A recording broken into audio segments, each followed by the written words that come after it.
गोस्वामी जी कहते हैं काम भुजंग टसट जब देहि, काम भुजंग टसट जब देहि।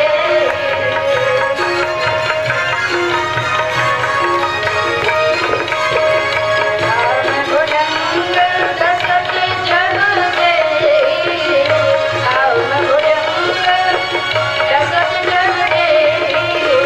विषय नीम कटु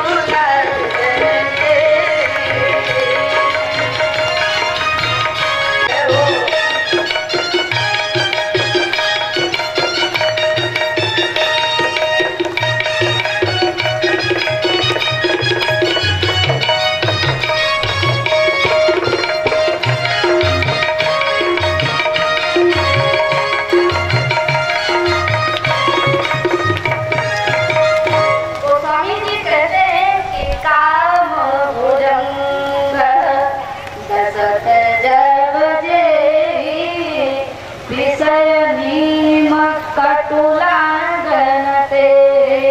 जिसे काम रूपी भुजंग डस लेता है उसे विषय का कड़वा नीम भी मीठा लगता है। जब विषय मीठे लगे तो समझ लेना है। जैसे प्रमाण मिलता है कि एक बार त्रेता जुग मारे, बंधु गए कुंभ जरे सिया रे मारे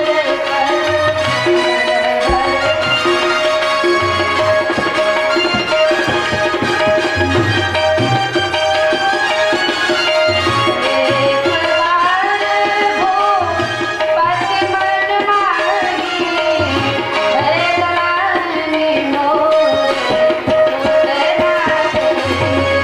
एक बार चुनी तो मसवारे, निर्कर भूषण राम बनाए।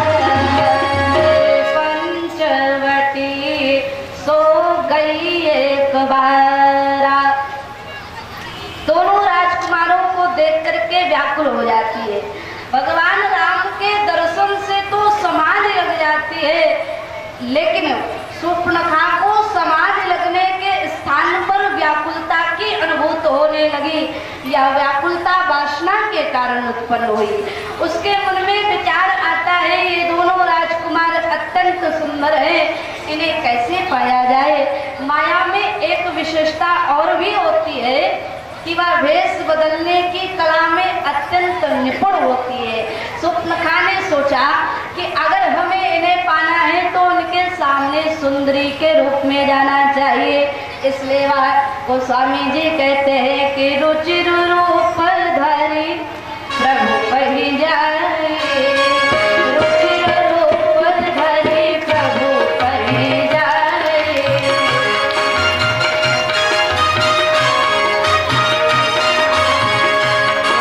रूप धरी प्रभु पहि जाए, रुचिर रूप धरी।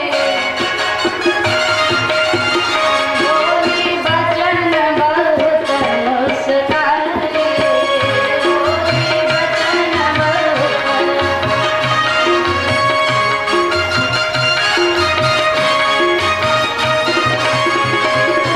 रूप धरी प्रभु पहि जाए।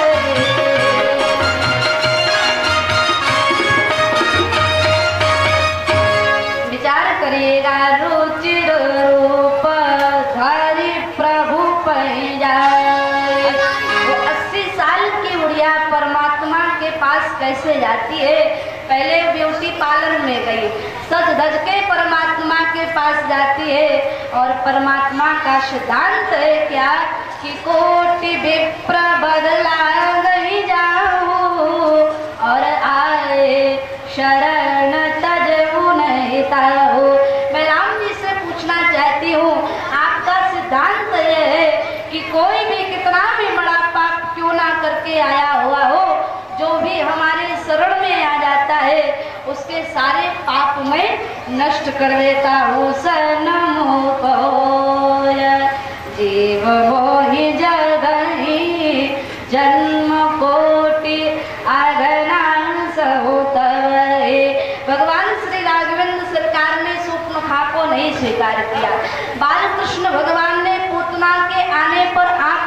दिया था। कहाँ गया सिद्धांत राम जी का? कहते हैं कोटि विप्र बदला गई जाहू, आए शरण सदैव नहीं ताहू। कोई भी कितना भी बड़ा पाप क्यों ना कर चुका हो, यह जीव जो ही हमारे समक्ष आ जाता है, मेरे पास आ जाता है, तो उसके सारे पाप मैं नष्ट कर देता हूँ। तो विचार करिएगा सज्जनों, राम जी का दूसरा सूत्र है, कौन सा?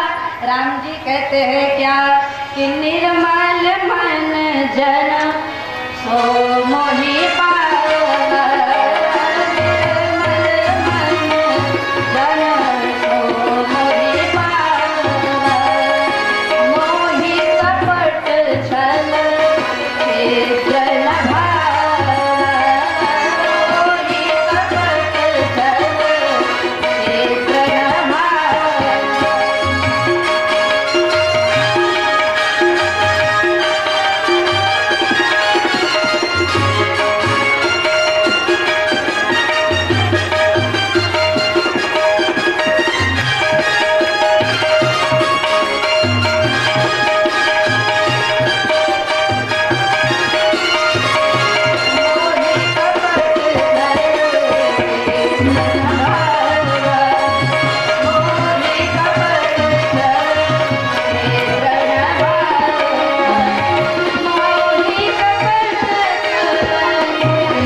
निर्मलता प्रिय है। आप सभी लोग तो धर्मानुरागी भक्त हो, जो भगवान की कथा को सुनने आए हुए हो, आप सभी लोग भगवान की कृपा के पात्र हो। तो विचार करिएगा, सुपनखा कैसे जाती है? रुचिर रूप धरि प्रभु कही जाई। माताओं बहनों, पत्नी भी अपने पति के रुचि के अनुसार साज श्रृंगार करती है सज्जनों, तथा एक नर्तकी भी अपने आप को सुंदर बना करके प्रस्तुत करती है, परंतु दोनों के उद्देश्य में भिन्नता होती है। पत्नी अपने पति की प्रसन्नता की दृष्टि से ऐसा करती है, लेकिन नर्तकी क्या करती है? सामने वाले व्यक्ति को भ्रमित करके अपनी ओर आकृष्ट करना चाहती है। देवी सुपर्णखा ने अपने नकली सुंदरता से यही करने का प्रयास करती है। राम जी से कहती है क्या तुम सन पुरुष नमो समनारी, यह संयोग विधि रचो विचारी मम अनुरूप। मम ही माया का अति प्रिय शब्द है सज्जनों।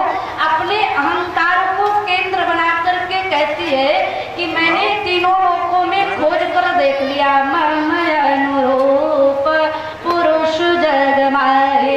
मेरे अनुरूप कोई पुरुष है ही नहीं, इसलिए मैं अभी तक कुंवारी हूँ।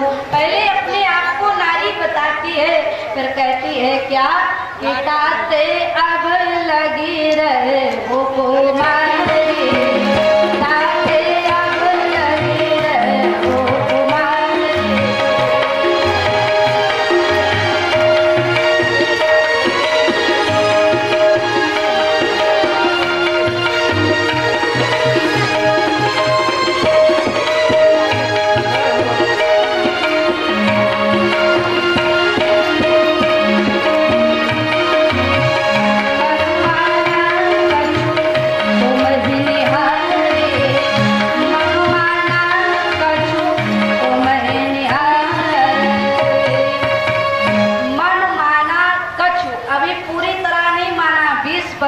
मानो माना कछु तुम निहारे, परंतु तुम्हें देखने के बाद लगता है कि ब्रह्मा ने तुम्हारा निर्माण मेरे लिए किया है।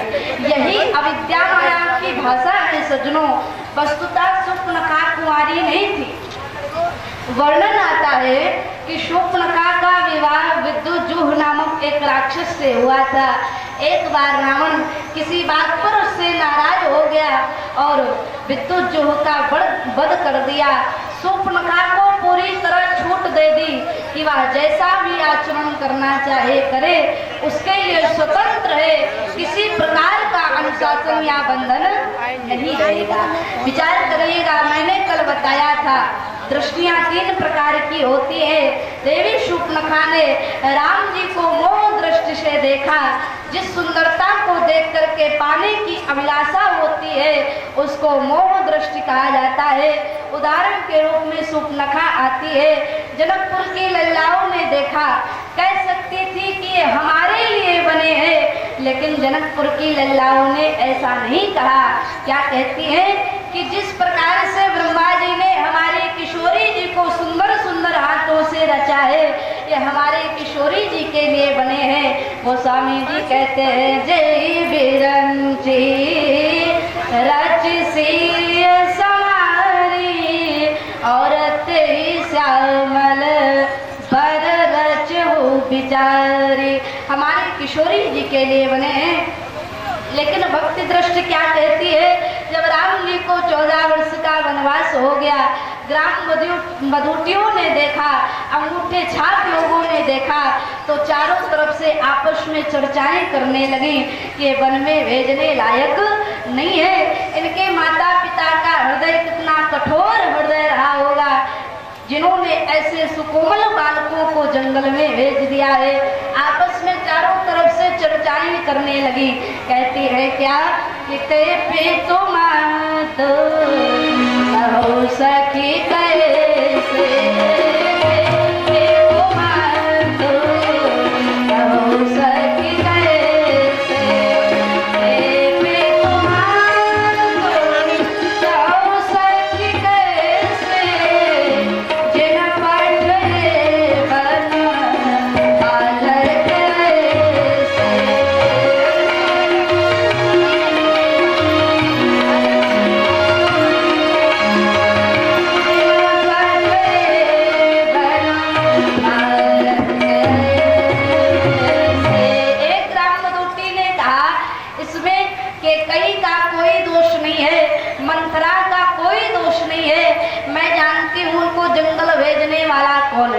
उदाहरण के रूप में उसने बताया, एक कंपनी आ जाती है, उस कंपनी में एक ऐसा माल तैयार हो जाता है, सारा संसार उसी की जय जयकार करता है।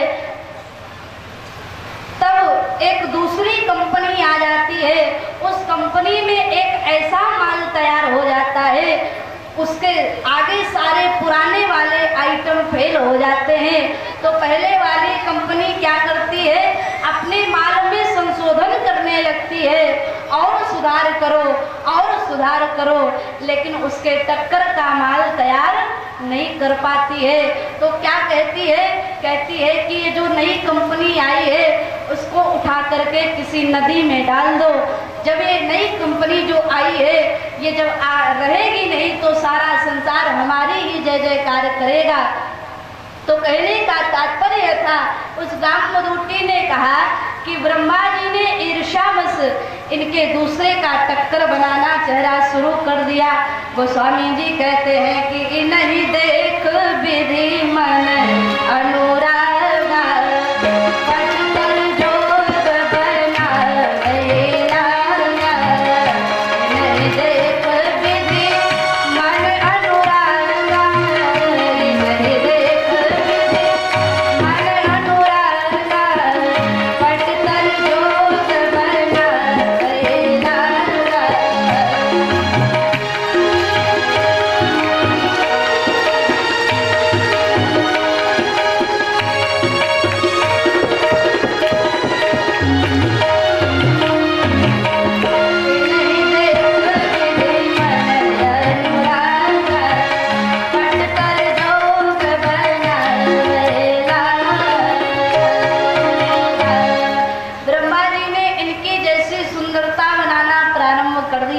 ब्रह्मा जी ने कहा कि ये जब से तीनों लोग धरती पर आए हैं, मेरे बनाए हुए संसार पर कोई नजर ही नहीं डालता है। देव देख तब बालक दो, अब न आंख उतर आवत को। इन तीनों ने मिलकर के हमारा चमत्कार नष्ट कर दिया। तब ब्रह्मा जी ने ईर्ष्यावश इन लोगों को जंगल भेज दिया है कि ये जब दूर चले जाएंगे, सारे समाज से दूर चले जाएंगे, अयोध्या वासियों से अलग हो जाएंगे, तब मेरे संसार की जय जयकार होने लगेगी, मेरे सृष्टि की जय जयकार होने लगेगी।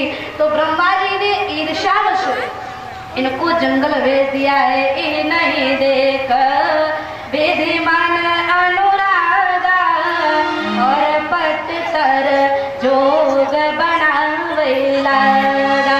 ब्रह्मा जी ने कहा, अरे दुनिया वालों, मेरे इस बनाए हुए सृष्टि में राम जैसा सौंदर्य का प्रादुर्भाव हुआ है। दुनिया वाले कहते हैं पैदा तो हुआ, प्रादुर्भाव तो हुआ, लेकिन तूने थोड़ी बनाया। तो कहने का मतलब ये था सजनों कि ब्रह्मा जी की बड़ाई राम को बनाने में नहीं हुई, ब्रह्मा जी की बड़ाई राजा दशरथ जी को बनाने में हुई। तब दुनिया वाले कहते हैं क्या कि एक कहिए सहज सुहाए, एक कहिए सहज सुहाए।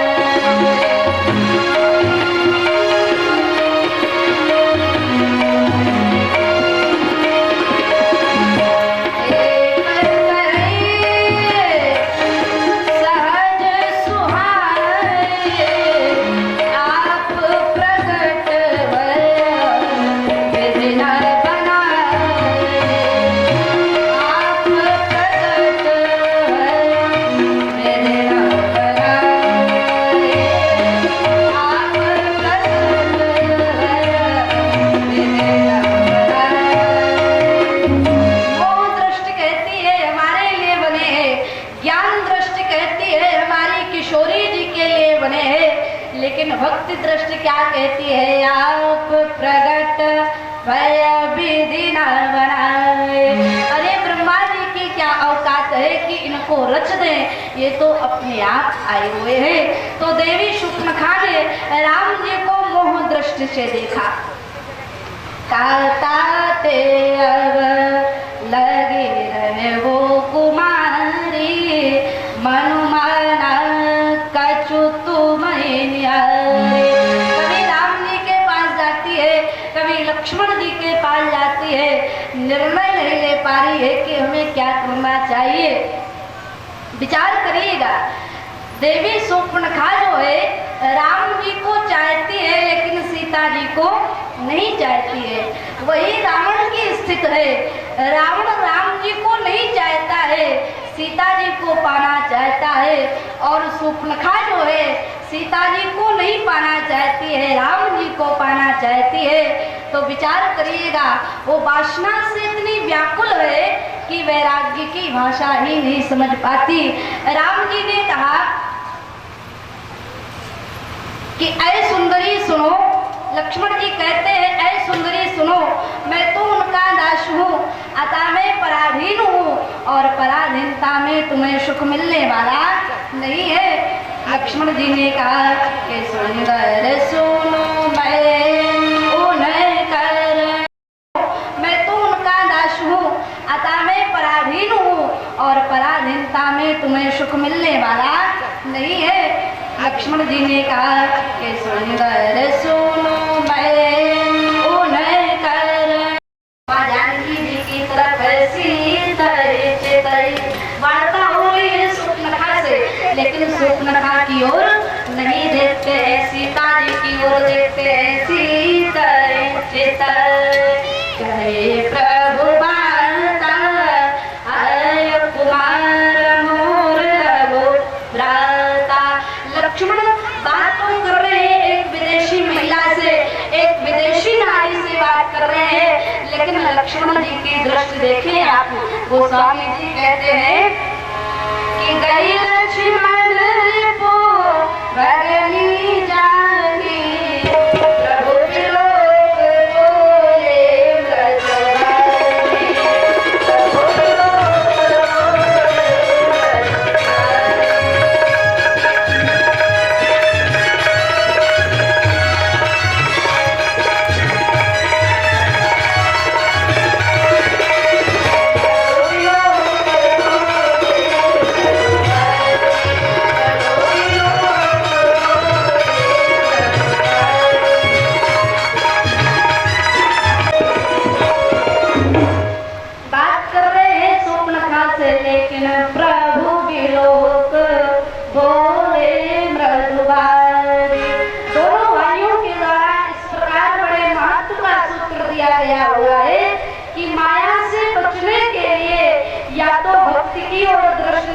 चाहिए अथवा